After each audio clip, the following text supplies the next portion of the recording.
G'day, Groovers. How's everyone doing? I just discovered that it's not cool to eat a little bit of chocolate right before you talk. I've got some chocolate stuck in the back of my throat. I'm waiting for it to melt and disappear. Hang on, I'll put the camera on. G'day, everybody. Whoa. So what is it, Thursday night? And I'm looking very Thursday night. How's everyone doing? Welcome aboard the wreck of the Ruby Princess. The saga continues with a whole new exciting chapter. Hey, everyone over on Facebook land. Gina, Matt, Ben, g'day. Any of you, if you'd like to join us over on YouTube, feel free to click that pinned comment and it'll bring you across to YouTube where I'm more likely to see your comments. Only because for some reason, Facebook pages, comments don't show up in StreamYards where I'm... for the platform that I'm using to go live. But if you come over to YouTube, I'll be able to see your comments. But I will bounce backwards and forwards. But wow. Not sure if any of you have been following the news, but New South Wales and New South Wales Health Department and Kanga Blue, g'day, preparing dinner. Good on you.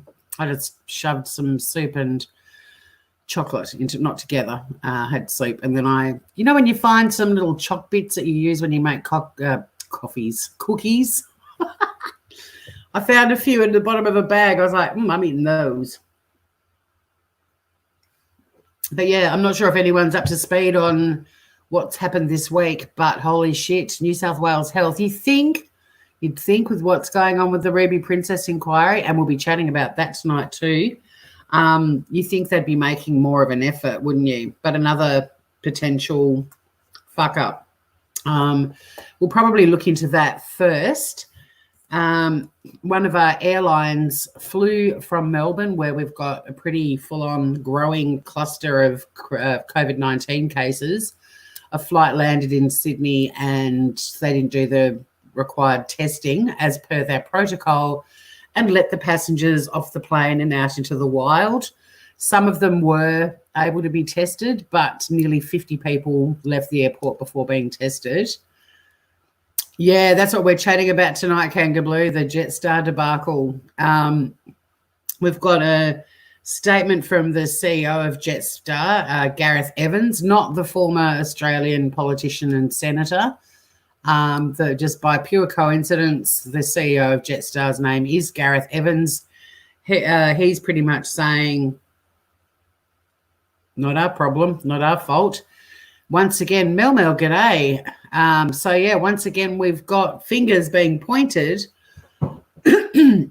Sorry, the chocolate will melt eventually. I'll just keep drinking my tea till it pisses off. So we're going to have a look at that because I think it's kind of interesting that New South Wales Health is already very much under the spotlight with the Ruby Princess debacle.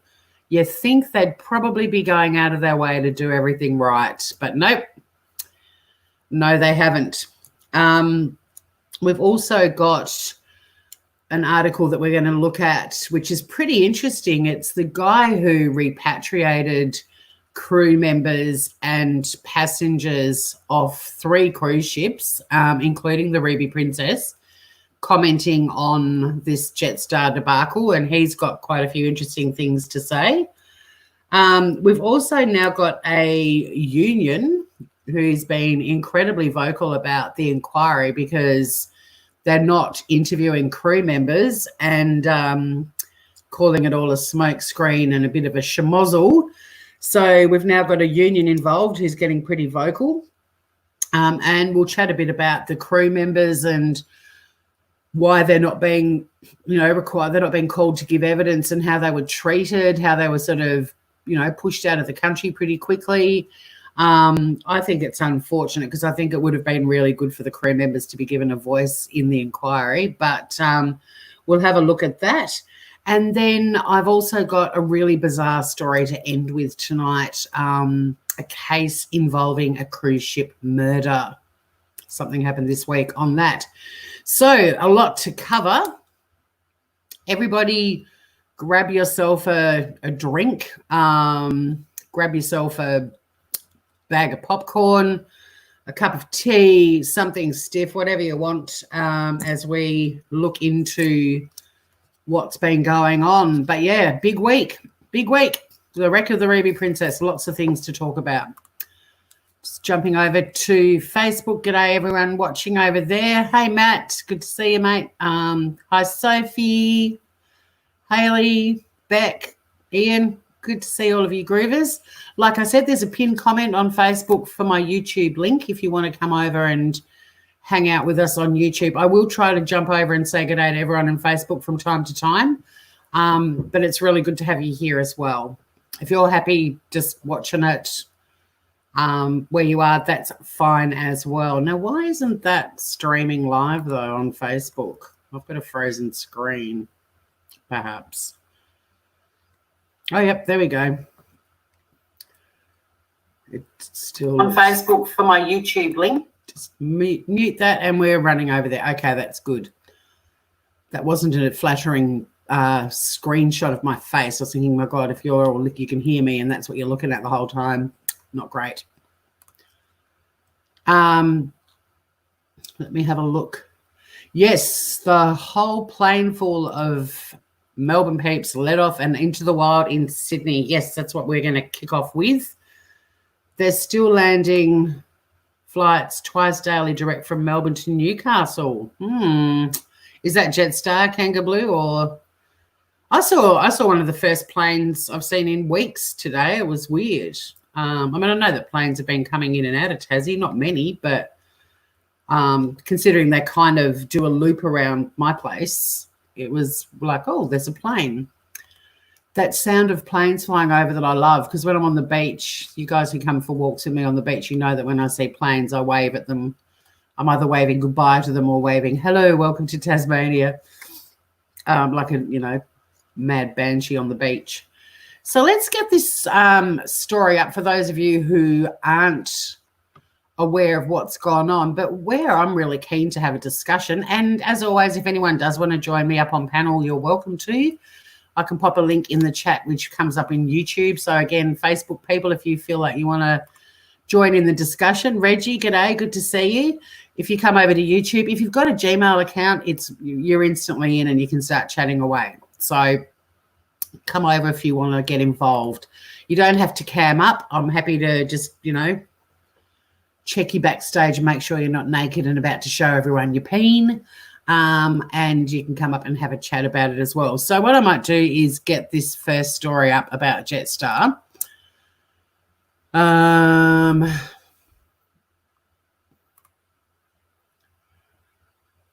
that's not the article I want.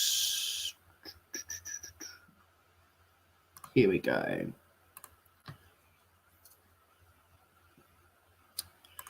Here we go. I'll just expand this a little bit. I've got so many windows open, so much to talk about, and it's all just adding to the already riveting saga that we've got going on. It's almost like, Matt, London, you finally made it. Good to see you. Good to see you. All the way from London, Matt is. If we've got some time at the end, might pop you up, Matt, for a chat. You can give us a bit of an update as our London correspondent on how things are going in the UK, if you like. So we'll just quickly go through this article. I won't read all of it out, but just if anyone doesn't know this story, it happened on Tuesday night. I would have gone live with it last night, but we had a bit of fun with the Soft Six on my other channel. So basically what happened was a flight from Melbourne to Sydney landed in Sydney on Tuesday night. But what essentially happened, a bit like the Ruby Princess, is all the passengers disembarked and they weren't actually screened before they were released out into the wild. Now, New South Wales Health, once again, very quick to point the finger at somebody else, and they blame the airline, which is Jetstar, which for those of you who aren't familiar with Jetstar, it is a budget airline in Australia. It's owned by Qantas. They're basically saying, New South Wales Health is saying Jetstar Jetstar's airline staff breached the protocols by allowing the 137 passengers to disembark from the flight at 6:40 on Tuesday before health teams had arrived to conduct the screening. Now, firstly, New South Wales Health, maybe your health teams could get there a little bit earlier. If they hadn't actually arrived when the flight landed at 6:40, that's kind of your fuck up, right? Wouldn't you say so, Grievers? We've got the COVID-19 testing site in Summerhill, where passengers of a Jetstar flight from Melbourne to Sydney on Tuesday were brought after not being screened before leaving the airport. And they did get some of them, but not all of them. Now, why this is interesting is because Melbourne is now or the state of Victoria is now in full lockdown again. They're getting new cases in the triple figures every day at the moment. So they've gone back into full lockdown. Flights are still leaving, but with really strict protocols in place, which includes testing before getting on the plane and before getting off it. New South Wales Health went on to say that health staff, airport staff, and New South Wales Police acted quickly to bring the passengers back to the gate to be screened, but they only managed to get 89 of the passengers to screen. 48 of them had already left the airport, and out into the wilderness they went. Airline staff, contrary to agreed protocols, allowed passengers to leave the gate area before the health staff had concluded screening a prior flight. Oh, so they were there, but they were busy with a different flight. As a result of this breach, flights will now not be allowed to land in New South Wales until New South Wales health teams are in place to screen them. So that's interesting, Kangaroo, with the flights into Newcastle, because it doesn't sound like they're following that protocol either. What are we saying over in chat? No one's been sacked or redeployed from New South Wales Health after the Ruby Princess screw up. So yeah, exactly. The same clowns are still running the show. Exactly. And that's what's blown me away, because I just sort of think, well, guys, you're kind of, in the spotlight at the moment for the Ruby Princess. Maybe you'd be going out of your way to do a better job.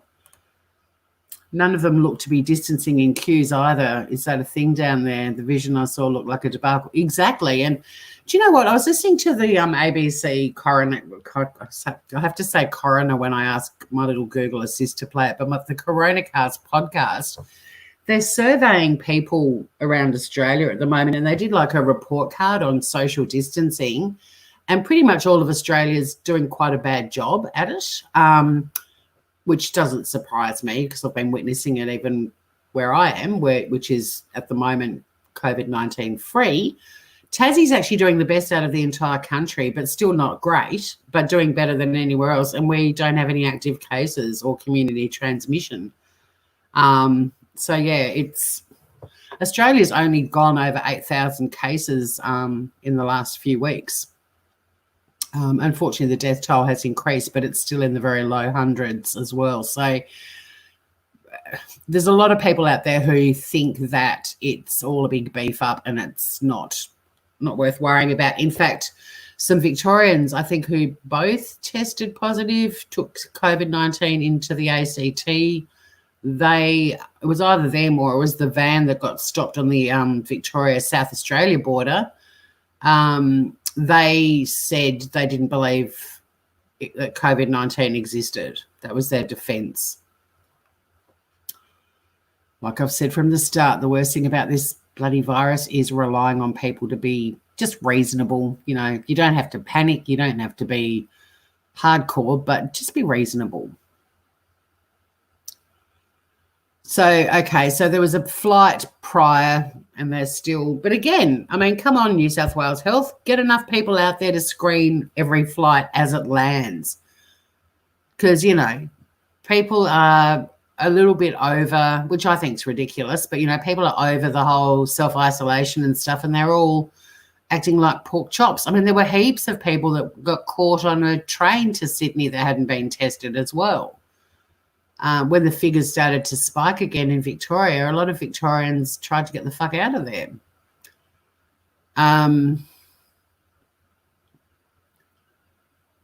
Health officials scrambled through the night to contact the remaining 48 passengers.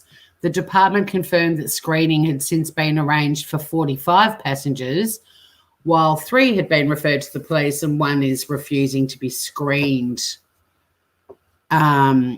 Interestingly, New South Wales Chief Health Officer Dr. Kerry Chant said on Wednesday that the airport's now got protocols to ensure that health teams are there and are able to do the screening, and no one's allowed to disembark before that happens.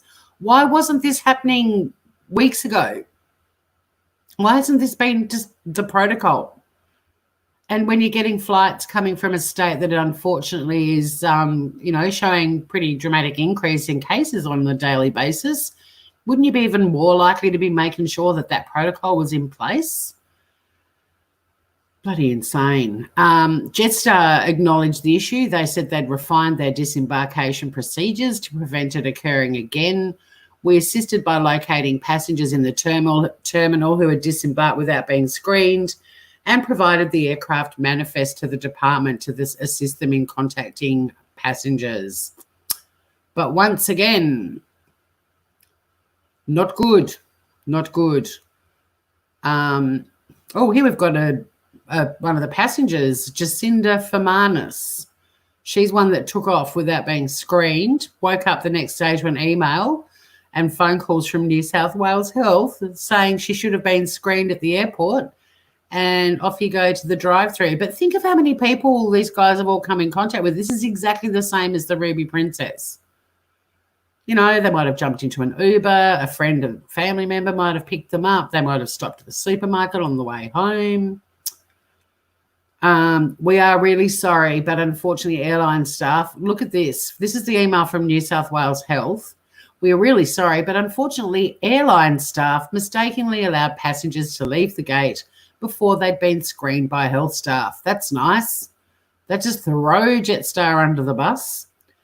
As you've come from Melbourne, you need to be screened. If you're unable to get to Summer Hill, we will send staff to where you are staying to screen you.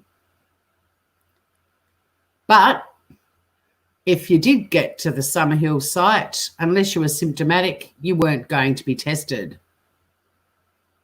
So I'm assuming you kind of had to rock up to get your name ticked off the list, but if you were asymptomatic, they just sent you off again. Crikey.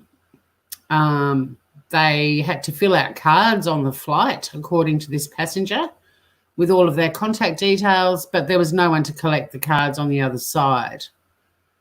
And she says, we were told to exit the plane row by row. I took my bag from the overhead locker and walked out of the plane and left the airport. There were no messages. There were no health officials. There were no police. There was truly not a single thing there. I remember holding my form thinking, this is fucked. You've got to love it. I do wonder sometimes if Americans in particular watch some of these Australian channels. I mean, this is, been reported in a national, well, it's a state, it's one of the biggest newspapers in the country. I mean, at least they did the .. but I just love that they included her comment. I remember holding my form thinking, this is fucked. What do you guys in chat think? Do you think this is fucked too? I'm just going to scroll back up a bit. I'll go back down. Oh, that was the last comment. Oh, we talked about the distancing. I believe the New South Wales Health testing people were still testing. That's right. That's what that article said. But, I mean, hello, maybe put a few more people on. It's not like we haven't got a bit of an unemployment issue right now. Maybe employ a few more people. If you haven't got enough people there to deal with all the flights as they're coming in, get some more people there. Or have one person there saying, could everyone please take a seat over here? We're waiting for the health staff to come from another flight to test you before you can leave the airport. Not just, oh, they're out in the wild. Oh, sorry, we were all still testing people on another flight. It's bullshit. It's bullshit. Or as Ms. Fernamis from Camperdown said, it's fucked. Yeah, if they can't, exactly. You do think of regional airports and think, if the big ones aren't getting it right, the little ones definitely wouldn't be. I saw an article the other day, I can't remember the town. There's a little town in Australia somewhere in the middle of buttfuck nowhere. They didn't even know about COVID-19. There's like 11 people that live there. They're just happily living oblivious. People are still noticeably social distancing. Yeah, there are definitely, I would say the majority of people in Tassie, I went into town for the first time today in months, but people generally are, but it's the ones that it only takes 2 or 3 that aren't, that are super close to you to ruin the whole thing. You know what I mean? It's like the majority of people I'm encountering are doing a pretty good job at it. Our local shop's now taken the arrows off the aisles, so people can go up and down aisles in different directions now. You don't have to go follow the arrow, but back when you were meant to be following the arrows, there are a heap of people that couldn't, and all the shops that have the dots on the floor, there's still quite a few people that don't know how to stand on a dot. But mostly people are doing the right thing. And we're in, like I said, we don't have any active cases in Tassie, so people aren't, I don't think they've slackened off because of that. I don't think they were ever good at it in the first place.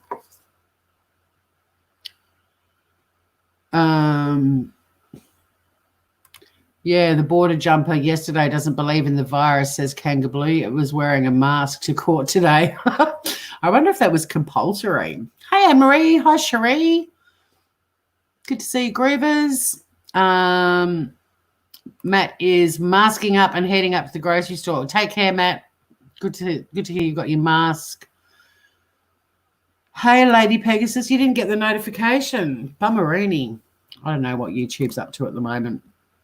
Grant, good to see you over on Facebook. Ian, Christina, Deb, Gina. I think I've said hello to everyone else. Hey, Groovers. So, yeah, we're chatting about the latest. I mean, it's another exciting chapter in what is the Ruby Princess debacle, because it's almost like a mirror image version of events.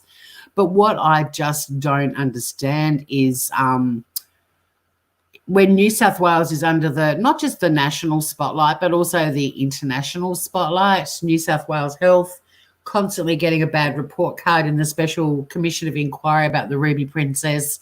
Numerous staff members from upper management from New South Wales Health agreeing they could have done a better job. And now this. Now we've got a plane landing and giddy up, off you all go, whoopsie.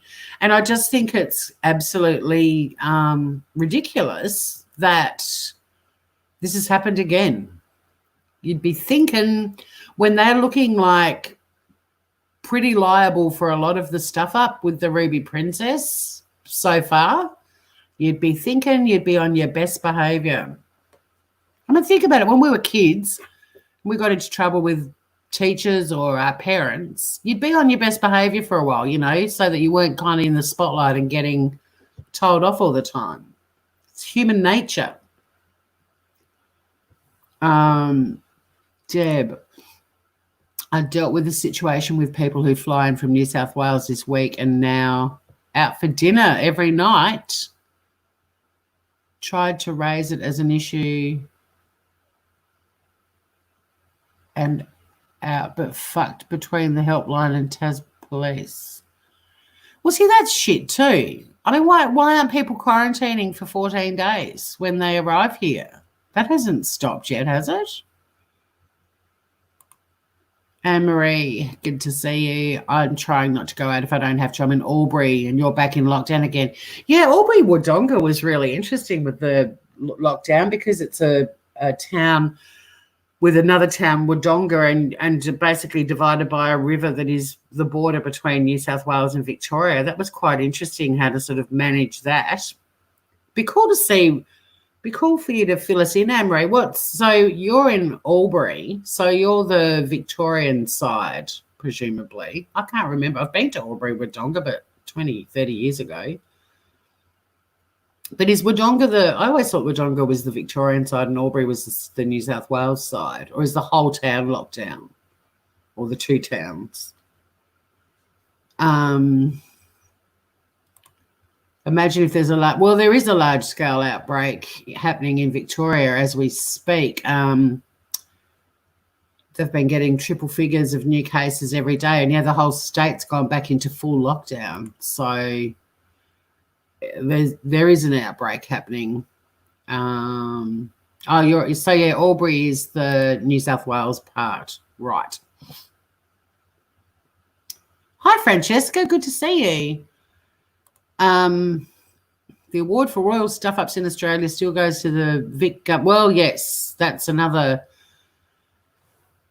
another royal fuck-up. And you know what? I was actually going to talk about the Victorian government and the hotel stuff-up, and then this flight to Sydney happened.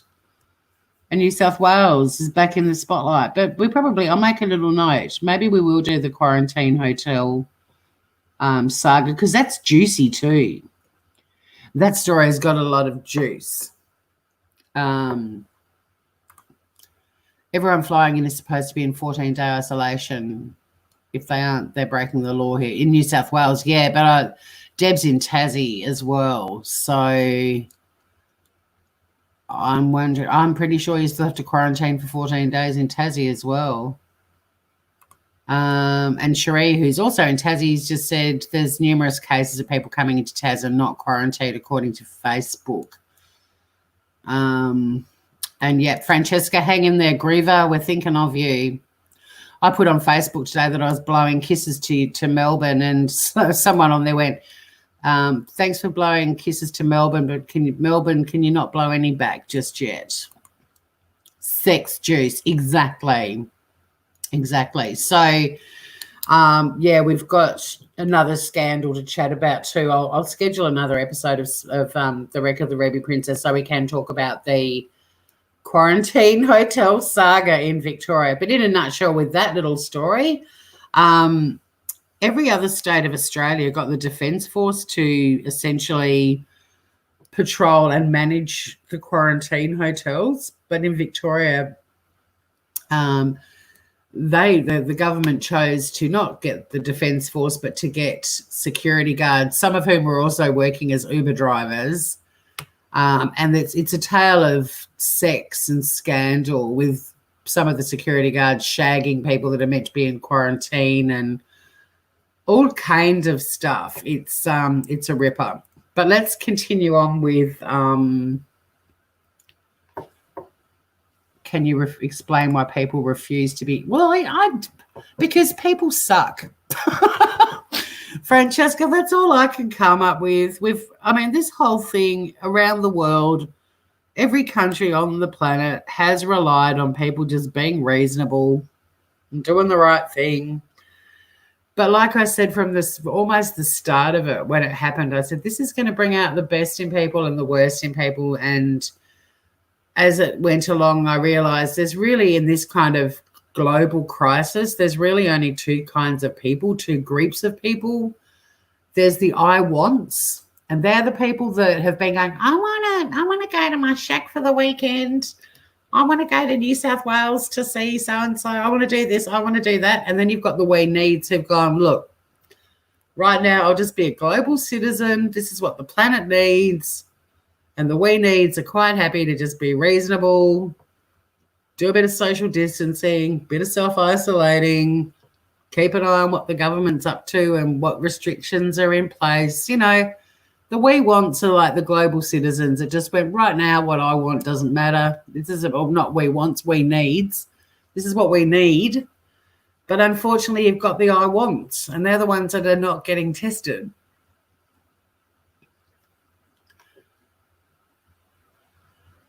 That it must be the answer. People suck. I feel in a pandemic, the rules go out the window, and they should. I agree. Here's a classic. Hang on, I'll put my little camera back on for a sec. I'll stop the screen for a sec. Here's the thing, right? If you get pulled over by the cops for a breathalyzer and you refuse to be breathalyzed, they then take you to the station. And if you refuse to be breathalyzed at the station, what do? They arrest you and charge you, and you end up paying a fine. So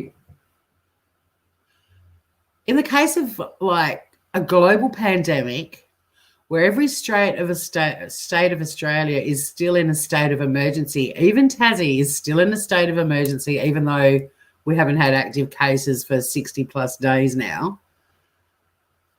if you refuse testing, then yeah, maybe it should be treated the same way it is when you get pulled over to be breathalyzed. What do you guys think? You can't fix stupid. They're refusing testing in the Melbourne towers because they don't want to get caught overcrowding their 2-bedroom apartments with 10 plus people living in there. Possibly, I don't know. I mean, I do understand the towers, but I also know there's been a lot of pretty nasty racist, not saying your comment is Kanga, but I know there's been some pretty horrible shit flying around on the Facebooks and social medias. And yeah, but you know, if you had 10 people living in an apartment of any race, they probably wouldn't want to get caught. But I don't know. I don't know enough about the towers. I know there are some of the lockdowns have been restrictions have been lifted a little bit, but yeah, I don't want to go down that road. I want to talk about Jetstar and New South Wales Health and all the rest of it, and I'll read up more about the towers. But I've seen a lot of horrible shit flying around on social media today about what's happening in Melbourne, and this isn't a time to be a racist prick, especially, and again, Kega Blue, I didn't mean to say that after your comment. It's just, I just saw some comments right before I went live that I was like, right, got to start culling a few more people on my Facebook page. I mean, the sad reality of COVID-19 is around the world, the most vulnerable people that are most likely to get really fucked over by COVID-19 quite often are ethnic minority groups. That's been a consistent thing the world over. If you have a look at the US, for example, the number of Hispanic patients and the severity of it compared to your little Caucasian, it's quite striking. So it would make sense that would happen in Australia. That's why everyone went a bit nuts with the Northern Territory, because our Indigenous populations are already like genetically just different, and there was huge concerns. But the Northern Territory did so bloody well with it. The towers,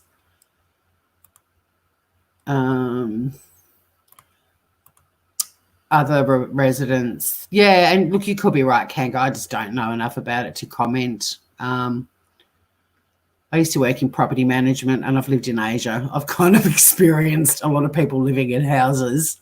But, yeah, I don't know enough about it to comment. All I know is I saw some pretty shitty stuff on social media before I went live.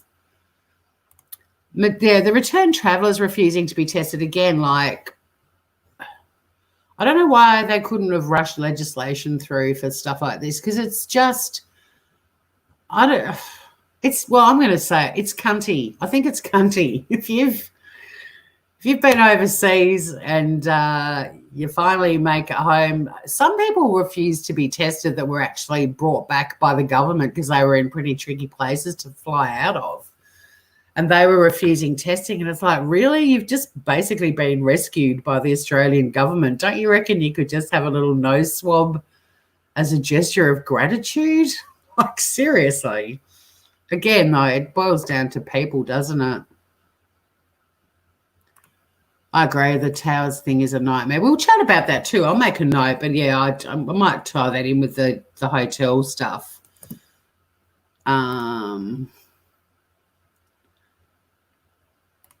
In the UK, it's the BAME population. I don't know that term. BAME.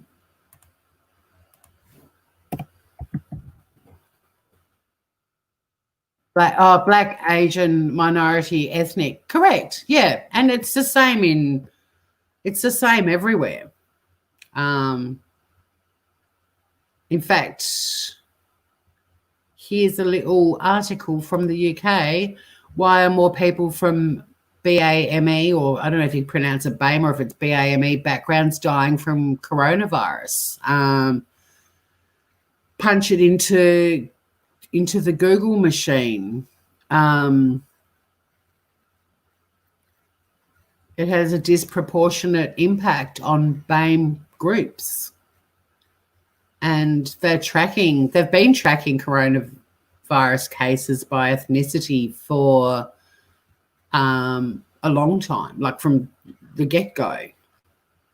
So yeah, it's a quirk of the virus as well. All right, I'm going to ignore chat, sorry, Groovers, and go back to sharing my screen for a minute because I really want to get through a couple of things, and I try to keep these shows to an hour, and we're already 38 minutes in. That's all right. We can go a bit longer if we have to. But I just want to finish the Jetstar stuff, and I really do want to talk about this union that's got involved regarding the inquiry. So please don't think I'm being rude, not why can't I find that article now? All right. Yeah, please don't think I'm being rude. I just want to get through some stuff and then we can have a bit more of a chat. I get so distracted by chat because you guys are so interesting and fun and also have lots of valid things to comment on. But I'm so easily sidetracked. I do it myself. That's Matt. Matt in chat has known me longer than anyone else in chat. I'm the queen of the segue and the monologue that ends up becoming a soliloquy. So chat's good too. It breaks up me just getting all monotone. But anyway, we'll just finish this quick article. Back to the passenger who said she thought it was fucked.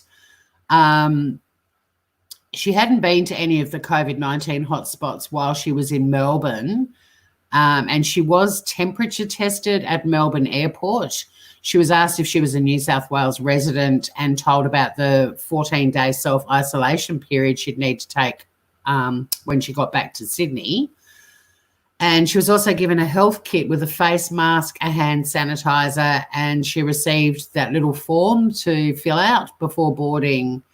The flight was completely packed. She said, I don't think there was a spare seat, to be honest. She said some passengers asked about filling out the form, but she heard Jetstar staff say multiple times, we've never seen this form before. It will be addressed upon landing, and no one on the Jetstar flight knew what to do. And this is where it's really interesting. She's like, I feel it's like the Ruby Princess all over again. Yeah. And quite telling that the actual email itself admitted that the airline staff forgot. But I also think it's quite telling that email came from New South Wales Health, who've been very quick to blame everyone under the sun for the Ruby Princess debacle. I can't believe they sent an email in writing blaming Jetstar. Like, even if Jetstar has played a part in this, I don't think they're solely responsible, because the fact that there were no health staff from New South Wales Health Department ready to welcome the passengers in Sydney to test them, and the reason is because there were people being tested after another flight, well, that's New South Wales's fuck up. They didn't have enough staff there. And surely one of them could have just gone to the other gate and just said to everyone, sorry, we've got to corral you for a moment. Can you all sit over here?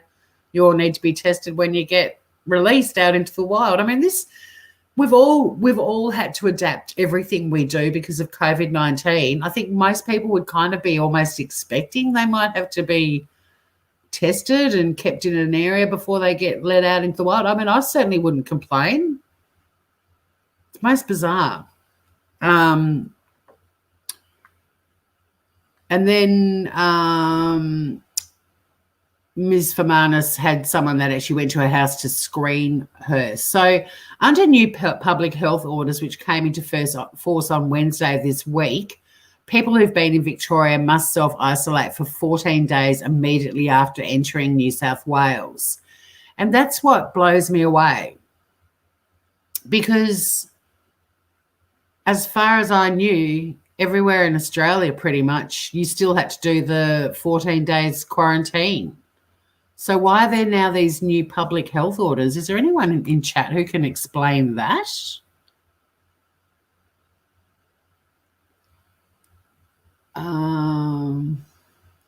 Studies show blood type. Oh, so you're talking about bloods and stuff. Type O and Indigenous. Kangaroo, I'd love you to come up on panel sometime, and Lady Pegasus as well. You've both got the most fascinating backgrounds. I'd love to get you guys up. But yeah, so you do make a great pair, you two. So yeah, is there anyone in chat who can explain the New South Wales position? Sorry if you already have further up in chat. I'm not going to have time to scroll back up. But why has it only just come in on this Wednesday of this week, as in yesterday, that everyone flying from Victoria has to self-quarantine? Because I kind of thought everyone already had to.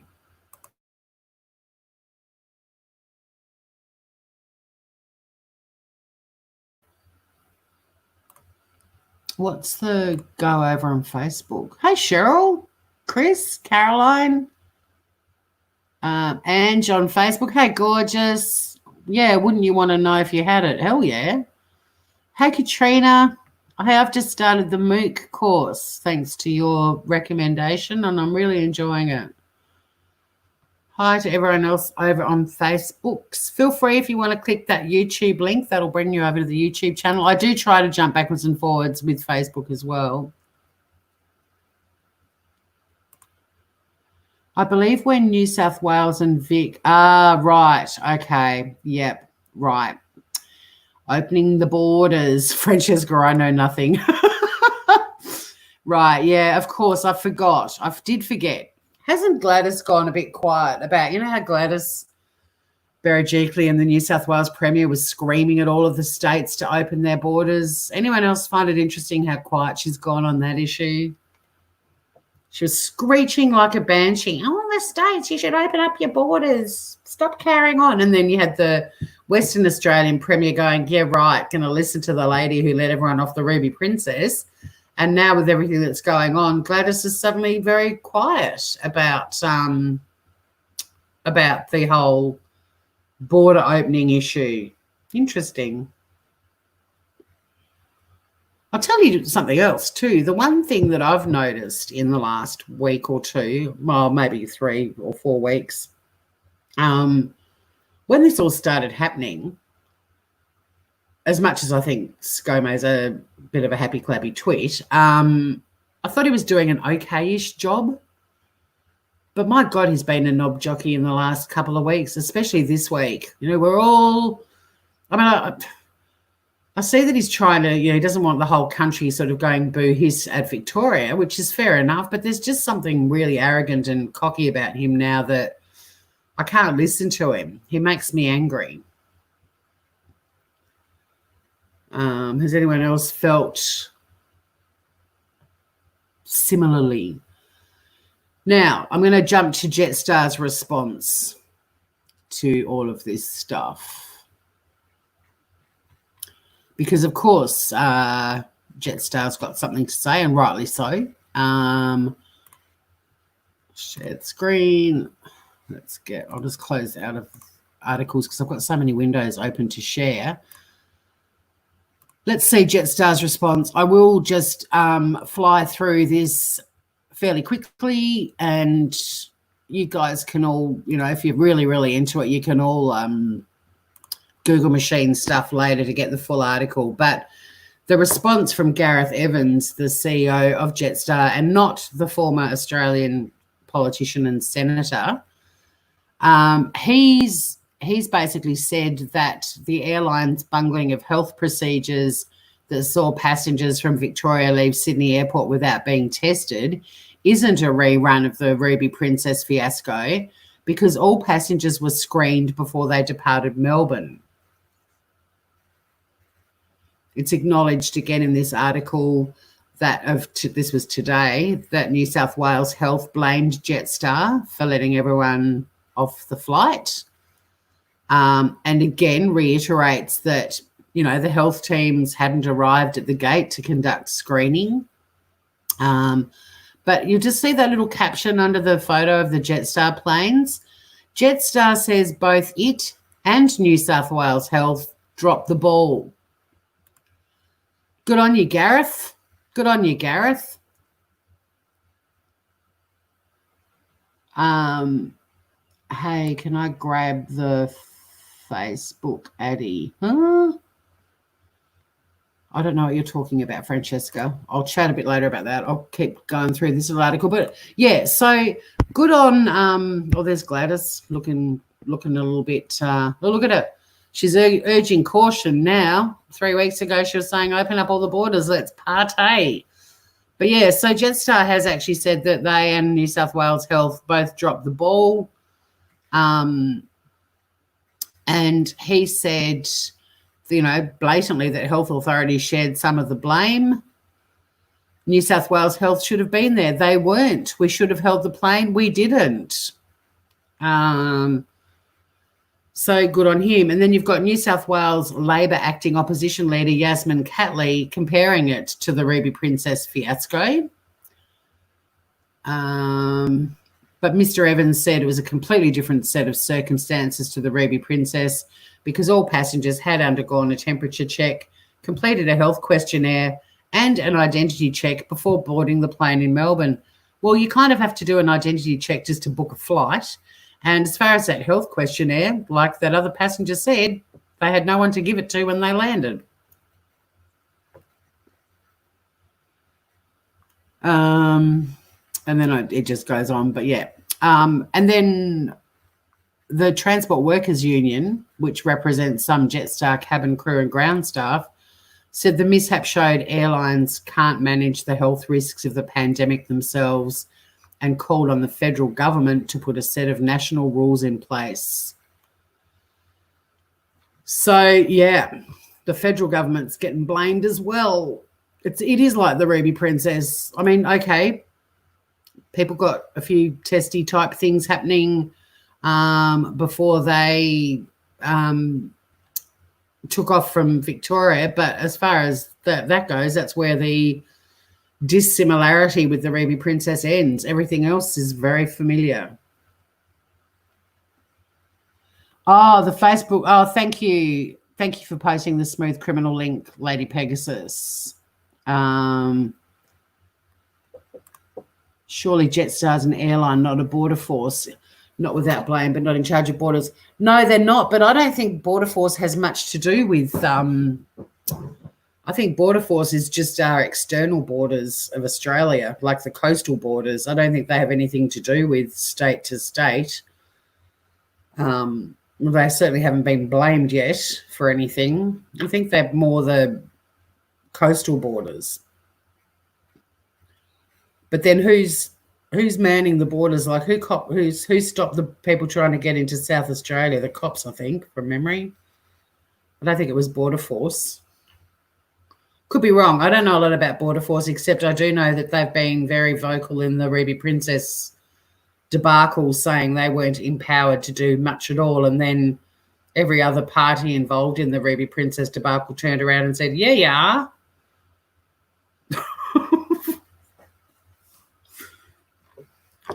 Lady Pegasus was in the Transport Workers Union. Oh, it's a little hang on, I hit the wrong one. It's like a what's going on here? I was going to say it's a walk down memory lane for Lady Pegasus. She's worried big time about something she's not yet mentioning. Who? What have I missed? Oh, Gladys. Police and army on the borders, yeah. Yeah, poor old Gladys. Well, I don't know. Gladys was being a bit of a twit, screaming about opening up borders and stuff. So, yeah, I do think that there's quite a few similarities with the Ruby Princess fiasco. Now, I'll just quickly run through this article. I'll let you know. It's from the Brisbane Times, and it was published yesterday. I'll share the screen again. God, I've got windows happening all over the place. Share screen.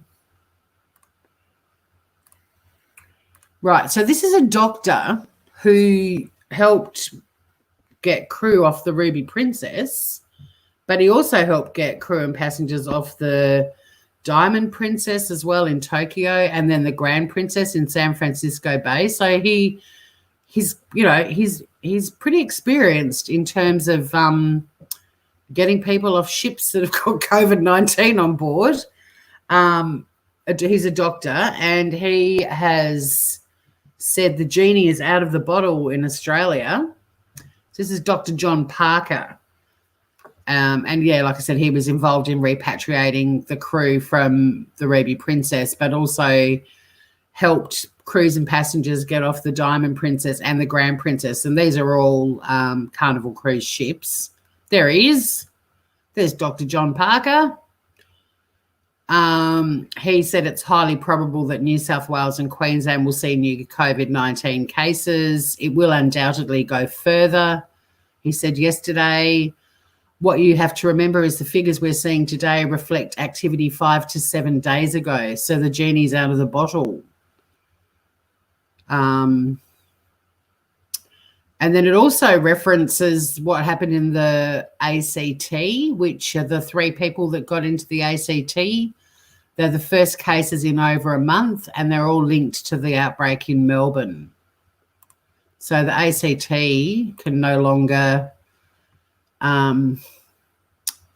happily say that they're COVID-19 free either.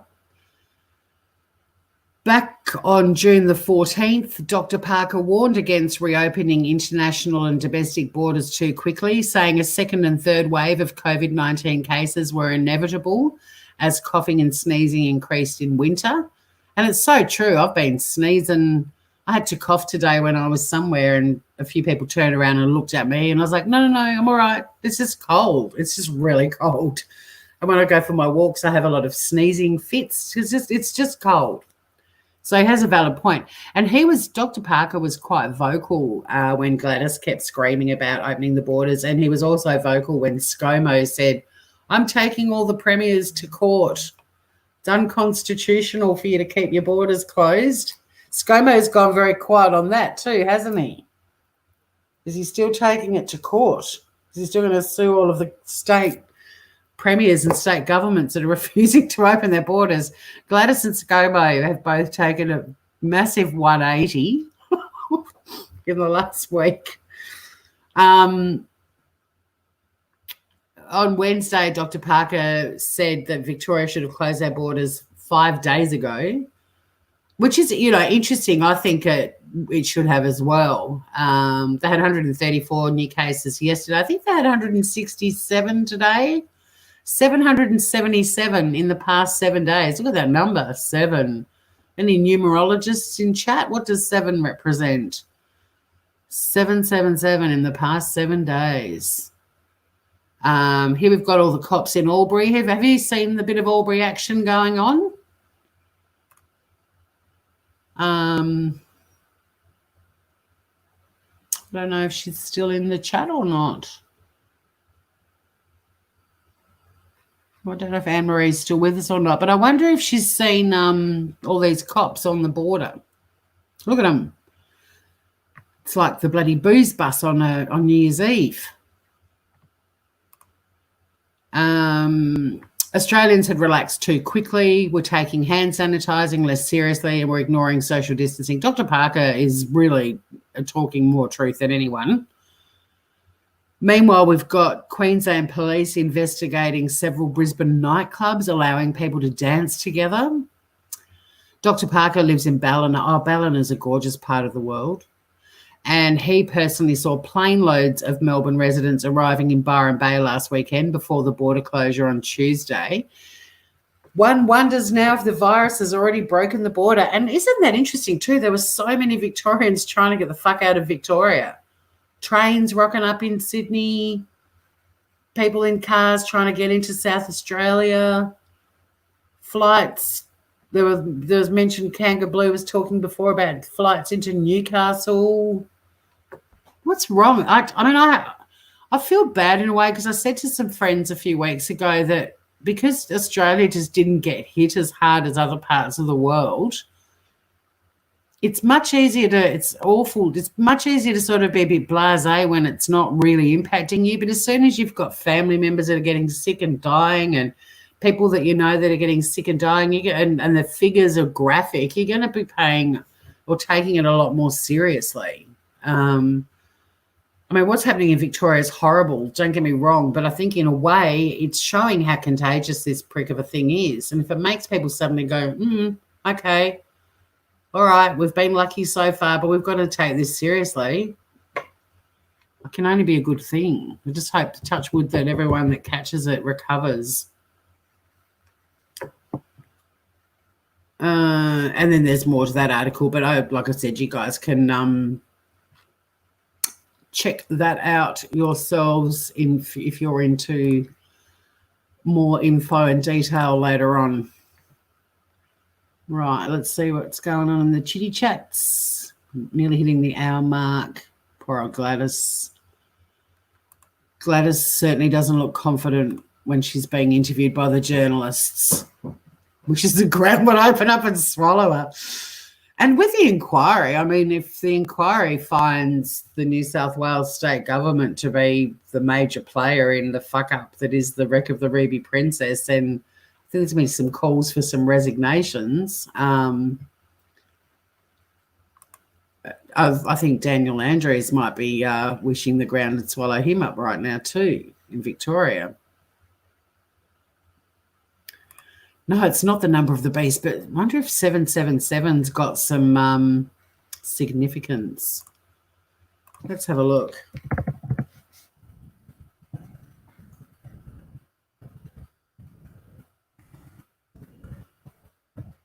One of my favourite jokes of all time is, what is 668 or 664, the neighbour of the beast? Angel number.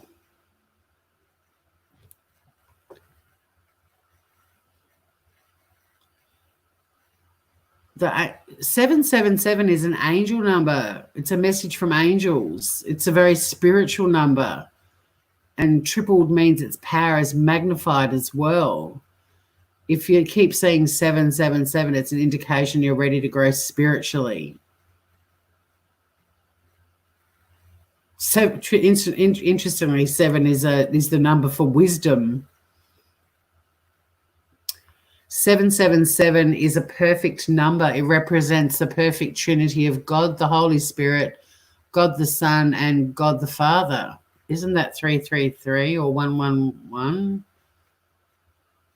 It keeps the connection between the universe and creation very strong.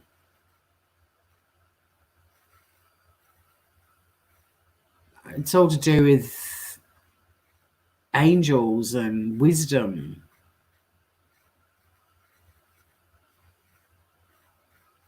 It's kind of the exact opposite of what's going on in Victoria, really.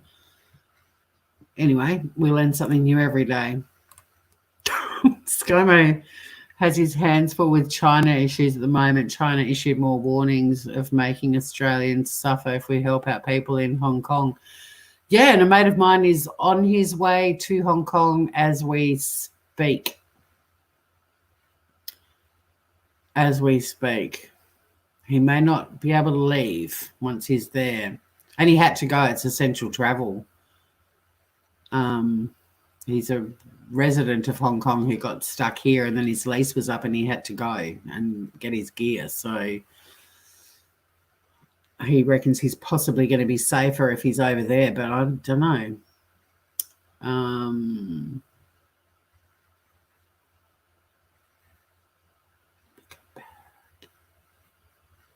We can't be complacent. Complacency's been evident in Melbourne. Well, complacency's been evident really everywhere, hasn't it? All these places that have had second waves and stuff, or even the initial ones like New York and Florida. Perfect examples of complacency, and partly created by the government's complacency. It's business as usual, they were told in New York. Go about your day. I remember when the figures out of New York, it was just so devastating. That city just got absolutely bashed to smithereens. I noticed an article tonight too that India is really getting battered at the moment as well. At least the Ruby Princesses could and were traced. this beast is quietly spreading everywhere with no known sources, and also with people refusing testing and hiding and not rocking up and all sorts of stuff. That's who he is. He's like a daggy suburban dad on purpose. I think you're talking about ScoMo. 165 confirmed cases of COVID in the housing units in Vic today. Yeah, and they're going to continue to spread there. That was the reason they locked them down so quickly. Gross spiritually, we're all going to die. It's a big doom and gloom, but yeah. By the way, I just witnessed a woman in the grocer holding strawberries up to her nose and sniffing them. No, and then what? Putting them back. We've still got the Hall and Oates signs all over our shop saying out of touch, that, you know, if you touch something, you're buying it.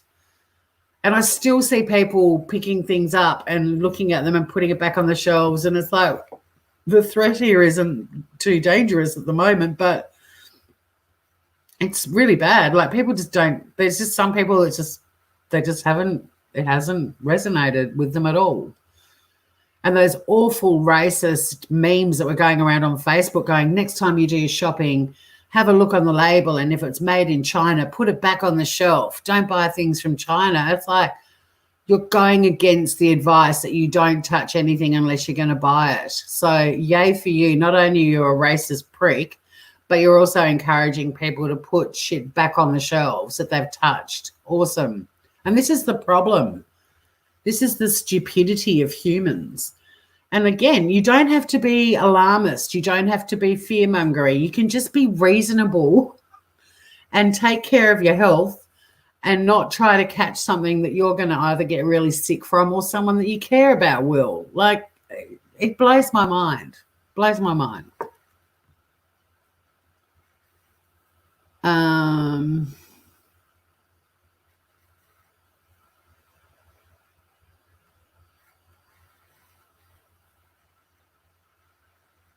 I don't know what I missed. Hall and Oates. Oh, I pray your friend will be. Oh, you're talking about Nick, right? Okay, I was reading it going, what's happened in chat? Yeah, I do too. I mean, he said that he thinks he may be safer there, and he said at least it's warmer there. But I've popped a few links in Messenger for him about the situation in Hong Kong. I don't think he's landed yet. We message pretty consistently, and he hasn't. He's in the sky at the moment. But thank you for sending out positive vibes for him. I know it's weird. I mean, he could end up being stuck over there, because of political issues, not because of COVID-19. It's quite ironic, really. Yeah, we did. We got rid of extradition today. He had to go, though. There was no one that was prepared to pack up all of his belongings. He was home in Tassie for the summer, the summer break, when we all ended up having to self-isolate and borders closed and so on. But his lease is up, and he had stuff he had to pack up, and has to pack up and get out of there as a tenant. So yeah, he had to go. He didn't seem too fast, but we'll see.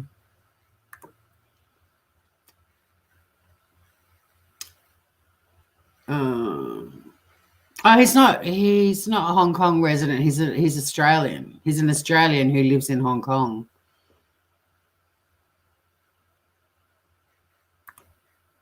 But the airlines are not in charge. The Golden Sheaf Hotel in Double Bay, Sydney last night lined up and packed together like sheep. I've had some huge nights at that pub.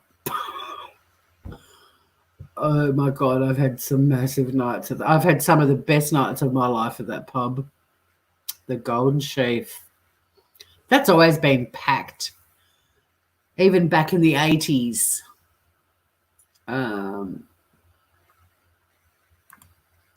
Mel, you're free of the grandchildren and the family by the sounds of it. Hi, Emily. Good to see you.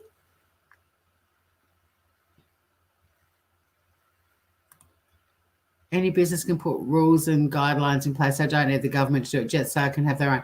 They can. Jetstar can. But I mean, I love Jetstar for saying, yeah, look, okay, we fucked up, but so did New South Wales Health. Whereas New South Wales Health are like sending emails out to everyone. It was because of Jetstar, without naming them.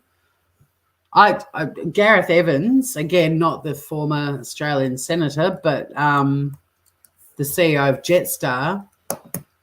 I'd never heard of him until this story broke, but credit to him where it's due. He's one of the few. I mean, if you compare it to the Ruby Princess, everyone on the Ruby Princess went, wow, what a disaster, but it's their fault, and they just kept handballing it. So, yeah. Yeah, how is your new grandson, Emily? You vacuumed and mopped and then had a baby. Oh, cold dinner. Can Fran see me? I hope so. Can you see Mel, Fran? So, I'm going to actually leave the article from the unions because it's really, really, really interesting. And this is also broken this week about the inquiry. But a global transport union is slamming the New South Wales government for not expanding the terms of reference of the inquiry. And they're saying it's the International Transport Workers Federation union. And they're saying that the 1,200 crew were victims of political smother. Their health was disregarded by authorities. And there's a narrow term of reference with the inquiry, which isn't allowing for open or transparent questioning about how the crew were treated. And it's really interesting. But, yeah, so the actual inquiry now that we've been chatting about has been labelled a sham. And it won't matter if we leave this for another day to talk about it, but it's quite interesting now that we've got this global union weighing in. They use the term a smoke screen, and they're having a direct dig at Gladys. Gladys. I mean, I put New South Wales and Health and 2020 are in a complicated relationship, but it's complicated. Yeah, Gladys it's like a menage a trois. That's all fucked. Gladys, not a good year for Gladys. Probably not going to be a good year for Dan Andrews either. Dan Andrews started out being a breath of fresh air on the Twitters. He was really good value at the start of all of this back in March. He's probably hoping some little holes open up and swallow him up right now. He'll be forever known as Quarantine Dan. So, yeah, but I think I'll talk about that another time because it's interesting. Feel free to read articles and all the rest of it, like if you're curious to look into it. But it's really good to have some pretty transparent and scathing articles about the inquiry. And we've kind of been expecting this because we kind of knew that a lot of the passengers were going to be giving evidence. But apart from, I mentioned on the last time we talked about the inquiry that apart from the guy that's like the hotel manager, the captain hasn't given evidence yet, I don't think, from memory. I don't think he has. There's the doctor did. A couple of the doctors did. Not a lot of crew, and certainly not crew like the upper level crew, the senior crew, but not the ones that were stuck on the boat and so on. It's also been described as shambolic and a cover-up. But I'll do a completely separate episode on it because, yeah, it's really gritty. It's great.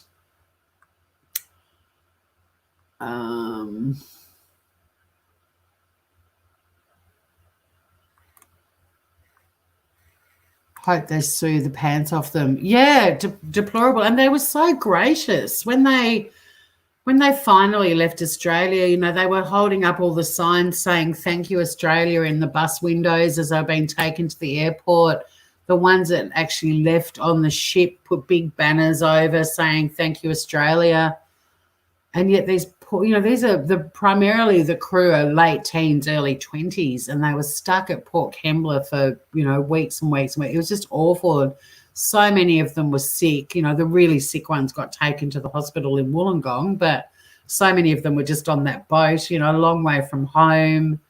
And yeah, there hasn't been, I mean, really the only thing that's come out in the inquiry about the crew is that they called it patient zero and said it was most likely that it was a crew member who spread it, not saying it was deliberate, but because crew members came into contact with passengers a lot more, you know, they're in the kitchen with the food, they're carrying plates out, all the rest of it.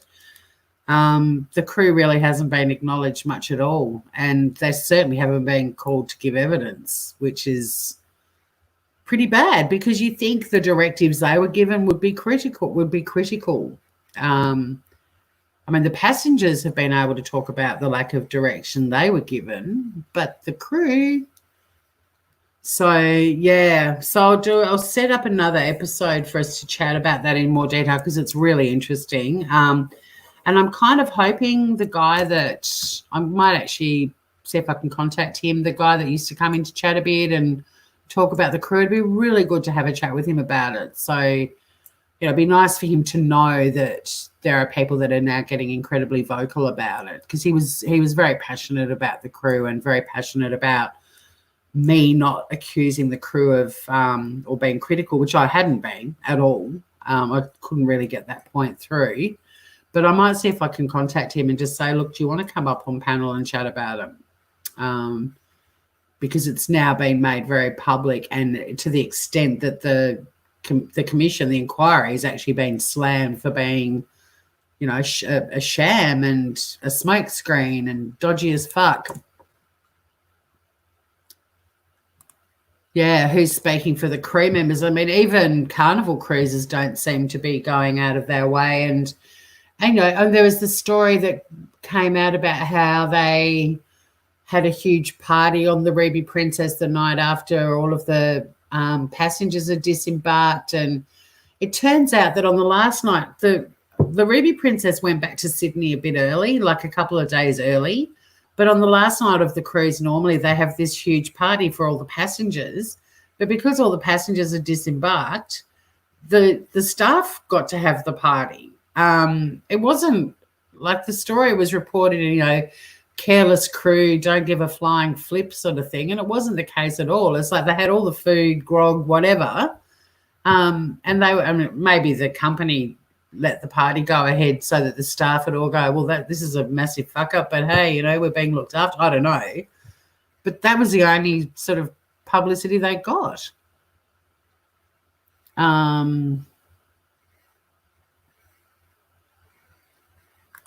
Gladys is being blinded by money when quite possibly too. She's back. Who's back? Guess who's back? Shady's back. Bless Australia for taking care of them. Is it not actually a Chinese lucky number, or is that 8? I think 8's oh God, we got up to the numbers.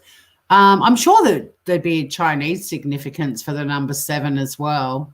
I didn't go into massive detail. I just typed in 777, the step up from the beast. Hey to everyone on Facebook. I haven't checked you guys for age. Oh, my God, there's all sorts of names happening over there. Cheryl, Greg, Stephen, Lexi, Sophie, Ali, Annette. Hey, everyone. Sorry I haven't been chatting much to the Facebook world. It's all happening on YouTube. I feel like, I like to go live on Facebook as well because I know some of you are following this debacle as well.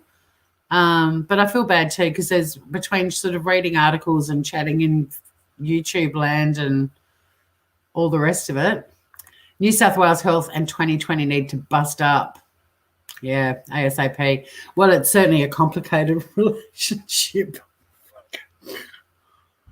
It's just getting crazy. Yeah, a bit of propaganda, Emily, and that was about it.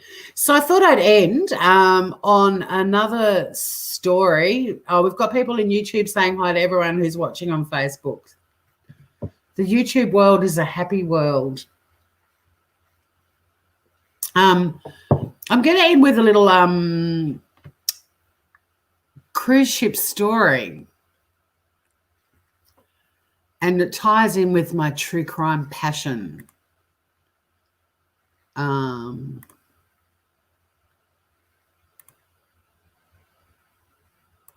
my God, your burp, Mel. I watched it back too. It takes forever for YouTube to load chat now and videos. It only came up this afternoon and I had it on. And I kind of regret not burping back at you because I can burp on demand.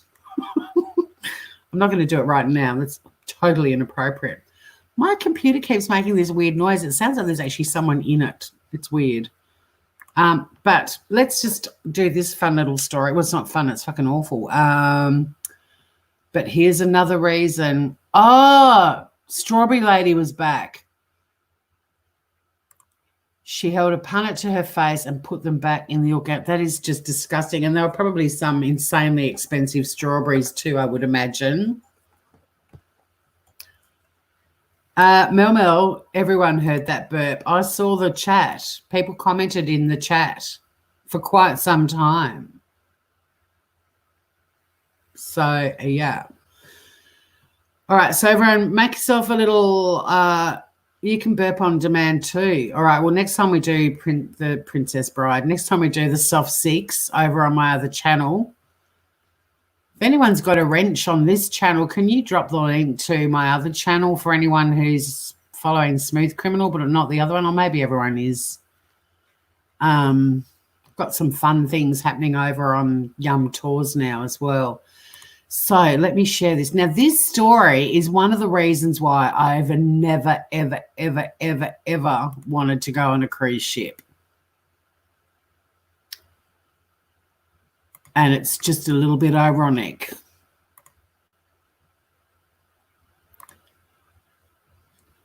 Let me get this expanded a bit. US man jailed for murder of girlfriend on cruise ship. Oh, fuck.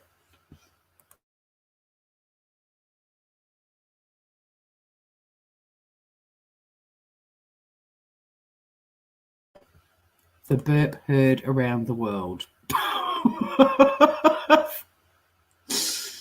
Okay, so just another little reason why we don't like the cruise ships. So this happened today. Here's the couple in question, Tamara Tucker. She was strangled and thrown off a cruise ship balcony by her partner, Eric Newman. The cruise was a birthday present from her family. And today, Newman was sentenced to 12 years jail for strangling his girlfriend and throwing her off a cruise ship balcony off the coast of Florida. Now, this cruise was back in 2018. But seriously, he's done a plea deal. He pleaded guilty to second-degree murder, and that's why he got a 12-year sentence. He also got a sentence of 5 years of supervised release, so 17 years total, with 5 of them being supervised.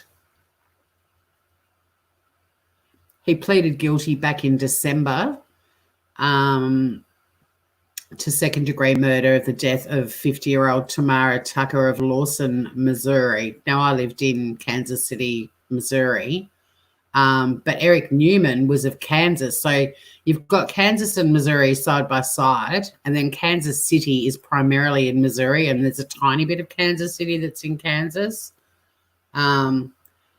But, yeah, and it's, smack bang in the Bible Belt of America. But have a look at this, guys. The couple was on a Carnival cruise from Jacksonville, Florida to the Bahamas and was staying in a cabin on the 13th deck. Newman admitted during his plea hearing that the couple argued in their cabin. He said he strangled Ms. Tucker, then pushed her over the cabin room balcony railing to the 11th deck, killing her. Ugh. At the time, the cruise ship was about 55 kilometres from New Smyrna Beach, Florida. At a news conference following the sentencing, US District Attorney Stephen McAllister described her death as a sad tale of intimate partner violence and spoke about the need for preventative programs. She was a social work professor and she spent her time taking care of people. So they were in a cabin on the 13th deck. And so she fell from the 13th deck down onto the 11th deck, and that killed her. Or was the strangling the cause of death? But I thought he pushed her off into the oceans. He was joined by her family, who also called for better domestic violence policies, including a national registry of offenders.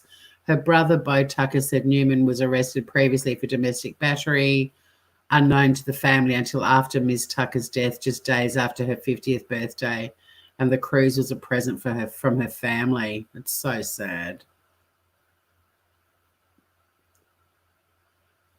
And she also had a son. That's not a very cheery note to end on.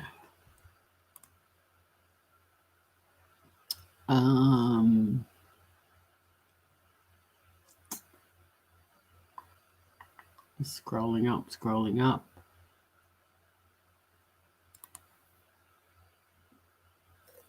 My pet hate is people picking up avocados and squeezing them, causing bruises. Right, that's pre the cruise ship death story, I'm assuming. Where's the StreamYard's gone? Here we go. There we go. Woo! She's back. Guess who's back? I can't make myself smaller. Never been on one now, probably. Yeah, I'd never wanted to go on cruises. For the gastro outbreaks, the murders, there's so many horrible stories of people that have gone missing off cruise ships. The wreck of the Ruby Princess will be an ongoing thing, I think. Because now there are cruise ships out and about at sea again, I think we'll always have a horrible story to share. 12 years and then 5 years of supervised. And it's obviously a plea deal. I think, if he'd been convicted of first-degree murder, I think would he have got life for that? You would hope so. But, it's shit, isn't it? And he's young. 17 years. What's his age? 55. 72. And he'll be on the supervised access from the age of 67. It's crap. And that poor child who's now without his mother or her mother, a son, his mother. All right, you're chatting links and stuff. 13th step, the Lido deck.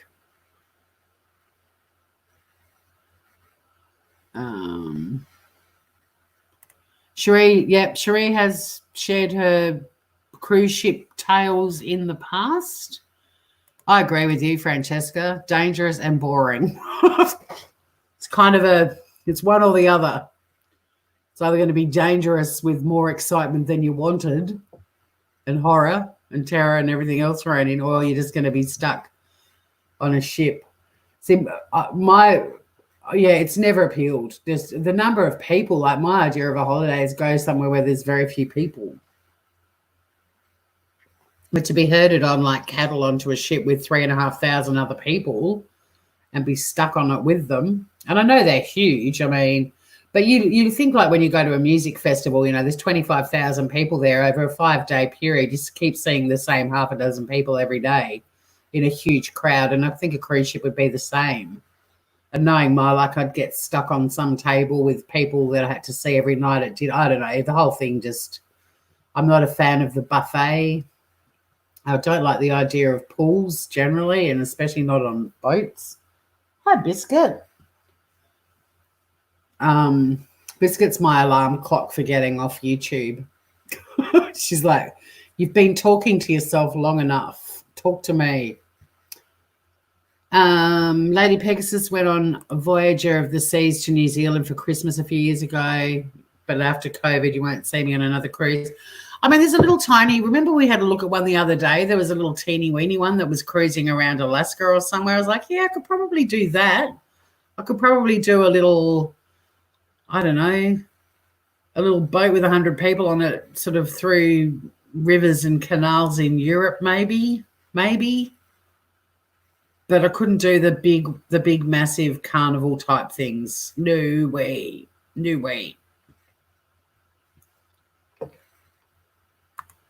You have a friend who works here. Yeah, look, I've got friends who swear by cruises. They love them. Because everything's planned. You can get off in ports. They've got organised tours and all the rest of it. But I'm more of a go where the wind blows kind of traveller.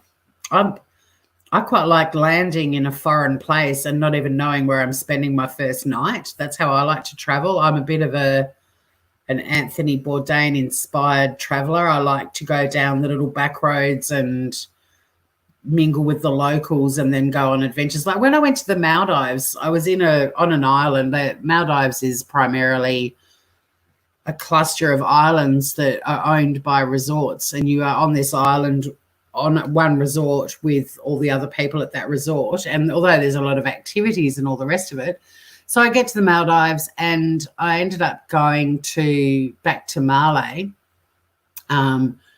because they had like a one-on-one walk around Malé tour. And I'd never been to a full-on, like full burqa to the ground Muslim country before.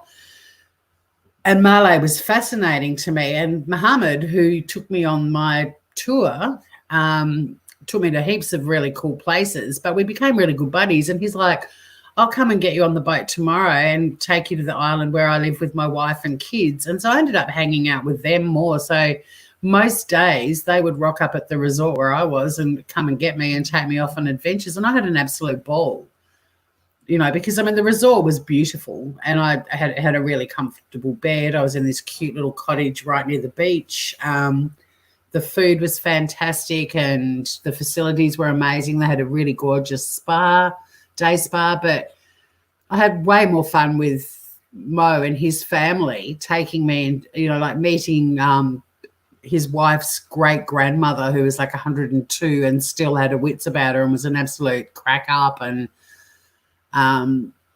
that's how I like to travel. I much rather get in with the locals and have fun with them and learn what the country's about, because as nice as the resort is and as much as they do these little culture days and all the rest of it, you really don't get the full experience.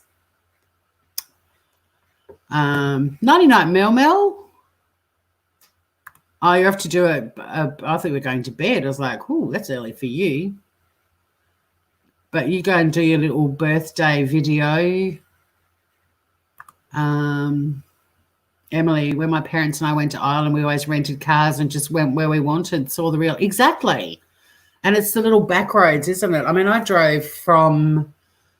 drove in on my own from Cardiff right up to the northernmost part of Wales. And along the way, I kept hearing reports of what was happening at the music festival in Reading, and just decided to head there for the day and go for the day to the festival because it wasn't that long a drive from where I was. I had an absolute ball. Just random stuff like that. You just kind of I went to 3 wakes when I was in Wales. I stayed in 2 pubs, and another time I went to a pub for dinner, and every single time there were wakes going on and I met so many people. Your people have got their guard down at wakes. It's fun. I wouldn't suggest gate crashing them, but there's always a staff party. The one cruise I went on, I shagged one of the dancers. Well, that would be another thing. I would think if you're on a cruise, I think the crew members would be way more interesting than the fellow passengers. I've got a couple of mates that have worked on cruise ships as comedians, and their stories about what it's like to actually be a paid employee on a cruise ship I find really interesting, like the whole living on a ship thing. Cherie, I never do plan stuff on cruises. Yeah, and I mean, that's the thing. If you've got the option to just get off and go on your own adventures, and I guess you get to go to a lot of ports. But like, there's cruises like that go from Sydney to Hobart and back. Why wouldn't you just get on a 2-hour flight and spend a week driving around Tassie and then fly back? Why would you spend 5 days at sea to have 1 day in Tassie and then 5 days at sea to get home again?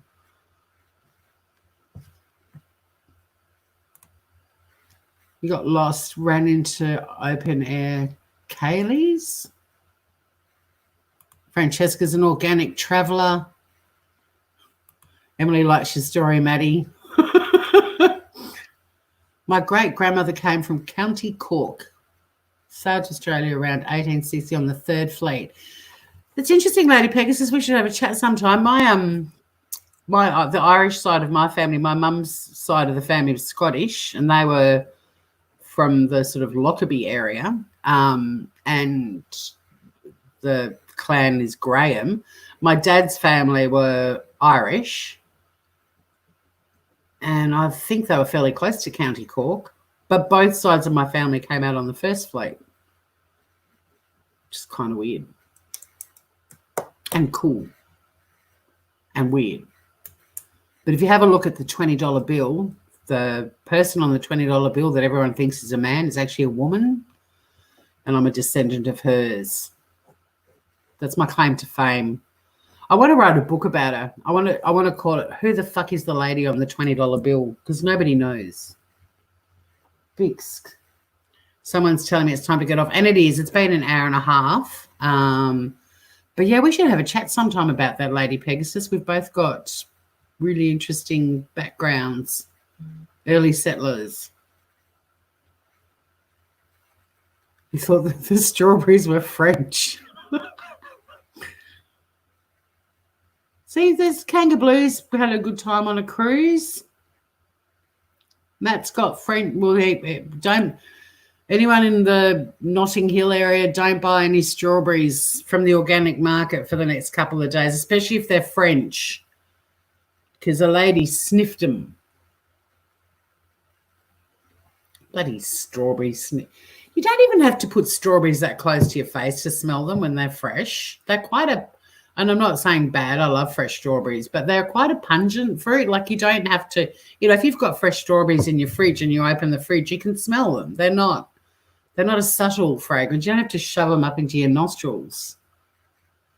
Great to have you with us, Cherie. Thanks too to everyone on Facebook. I don't know how many of you hung around over there or not. It doesn't tell me. Well, it does. But it said one the whole time. But there's hundreds of names. But thanks for hanging out on Facebooks. I will do an episode on the latest sort of summary of the inquiry because it's pretty gritty.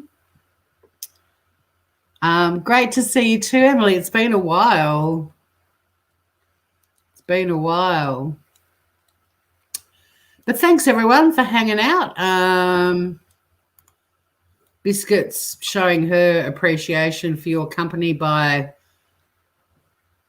I know, she's cleaning her back paw. Had a terrible feeling we're about to get some what I call yoga. Her most gymnastic cleaning position, but she's actually cleaning one of her foots right now. But Biscuit says thanks very much for hanging out.